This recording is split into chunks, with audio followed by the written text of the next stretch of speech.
Sisi kama wachezaji maandalizi yako vizuri na tuko vizuri kwa ajili ya mchezo wa kesho. Kwa hiyo ni jukumu letu kuweza kujiandaa na kusubiri hiyo kesho kwenda kupambana kwa ajili ya kupata matokeo yaliyo bora katika mchezo.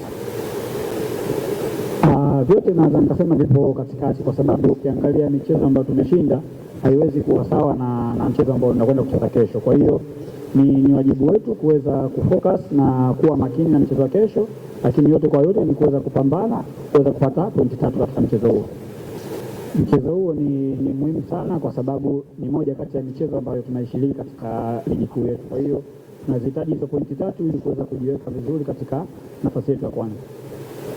Jambo la kwanza ni uzuri kwamba kila mchezaji anaona na kutoka na mitandao, kwa hiyo anaona na anajua umuhimu wa mchezo huu. Lakini tunapokaa sisi kama wachezaji pamoja ni kuweza kutiana hamasa na kuambiana jinsi gani huu mchezo unachukuliwa. Kwa hiyo kila mchezaji akae focus na ajue wananchi wanahitaji nini katika mchezo wa kesho, na uzuri tayari kila mtu anaona ile hali. Kwa hiyo tunajiandaa sote kwa pamoja na tutashirikiana kufanya vizuri kwenye mchezo huu.